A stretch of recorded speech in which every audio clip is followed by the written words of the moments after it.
Welcome back to another explainer. All right, let's just dive right into it. Today, we're looking at a strategic roadmap to career longevity in medical coding and billing. Now, securing your certification was a massive milestone, but the reality is the work to maintain that professional standing, well, that's an ongoing journey. Here is our roadmap for today's explainer. First, why continuing education matters. Then, breaking down CEU requirements, earning and tracking your CEUs, finding free CEU opportunities, and finally, maximizing your CEU investment. Section 1. Why continuing education matters. So you finally passed that certification exam. Massive congratulations. But now what? The second you earn that credential, you shift from being a student to a working professional. But listen, the learning, it absolutely does not stop there. Actually, the reality of our industry is that it's constantly in flux. Think about it. CPT and diagnosis codes are introduced and updated every single year. Medicare policies are constantly shifting and evolving. You might have a claim form you've used for years, and boom, suddenly it's replaced, and those older codes become totally obsolete. Plus, we're always dealing with system upgrades, like moving platforms or adjusting to new ICD-10 nuances. The healthcare industry just doesn't stand still, which means standing still literally means falling behind. You absolutely have to keep up with ongoing education to keep those credentials active, and honestly, to make sure you aren't leaving money on the table just because of outdated coding knowledge. Moving on to Section 2, breaking down CEU requirements. Okay, so the most crucial thing here is knowing exactly what your specific credentialing body actually demands from you. Let's look at how AHIMA breaks this down. It's basically split into two main tiers, and both run on a 2-year cycle. If you hold a CCA, CCS, CCSP, or an RHIT credential, you're on the hook for 20 continuing education units, or CEUs.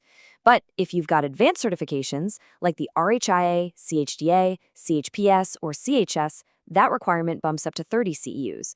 And hey, please pay close attention to that third column. No matter what tier you're in, AHIMA throws in an additional mandate, a mandatory yearly coding self-assessment. So it's not just about passively checking boxes and collecting units. You have to actively prove your ongoing competency. Section 3. Earning and tracking your CEUs. Let's walk through the actual life cycle of a CEU, step by step. First up, you complete an approved activity. Now, the general rule of thumb to remember here is that 1 hour of education usually equals 1 CEU. Simple enough, right? Second, once you're done, you'll receive a certificate, and this piece of paper will have a unique index number on it. Third, you take that specific number and plug it into an online CEU tracker. The APC, for example, has a really great online tracker for their members. And finally, step 4, and please do not skip this, you must retain the physical certificates to prove you actually did the work. I really cannot stress this next point enough. Consider this your official audit warning. Always, always keep physical copies of those certificates. The stakes here are incredibly high. If your credentialing organization randomly selects you for a CEU audit, you're going to need to produce those documents. If you can't, well, you could literally lose a credential that you spent months, maybe even years, working so hard to achieve. It's just not worth the risk. Okay, Section 4, finding free CEU opportunities. Who doesn't love free, right? There are some fantastic zero-cost options out there if you just know where to look. Let's rapid fire through a few. If you're an AAPC member, you already get the Coding Edge magazine. They put out monthly online quizzes based on their articles, and if you pass them, boom, CEUs are added directly to your account right then and there.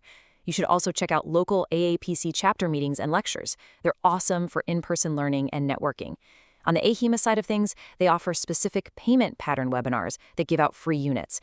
And then there's the Medicare Learning Network, or MLN, for web-based training. Actually, let's pause and focus on MLN for a second, because this is an absolute top-tier free resource. The Medicare Learning Network offers frequently updated courses on current real-world coding challenges. By taking these online courses and passing the quizzes, you rack up free CEUs. But honestly, the best part is that you're also keeping yourself completely up to speed on crucial Medicare adjustments, processing rules, and policy changes. It's just an incredible way to protect your compliance while checking off those required units without spending a dime. Section 5, maximizing your CEU investment. Now, when you realize you might need to knock out 18 to 20 units in a single year, efficiency becomes the name of the game. So let's compare a couple of high-yield options. On one hand, you've got one-day workshops. These are fantastic because they yield a quick blast of, say, 8 to 10 CEUs in just a few hours. Plus, they're great for face-to-face networking and getting immediate rule updates straight from the experts. On the other hand, you have multi-day boot camps. Now, these are intense 2 to 3 day deep dives. They require more time, sure, but they grant massive numbers of CEUs all at once while deeply expanding your practical skill sets. Oh, and a quick pro tip for you. Always check with your employer first before paying out of pocket. A lot of times they'll actually fund your participation. And finally, whatever you do, don't overlook high-value paid subscriptions. I'm talking about resources like the AMA's CPT Assistant, the Coding Institute newsletters, or AHIMA's journal. What makes these so incredibly valuable is that they let you earn CEUs on your own time. You can successfully take online quizzes on both their new and archived materials whenever you have a spare moment in your schedule. It basically gives you complete control over the flow of your continuing education.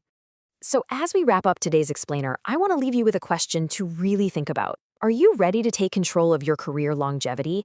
Because at the end of the day, managing your CEUs isn't just about checking a box to satisfy some credentialing body.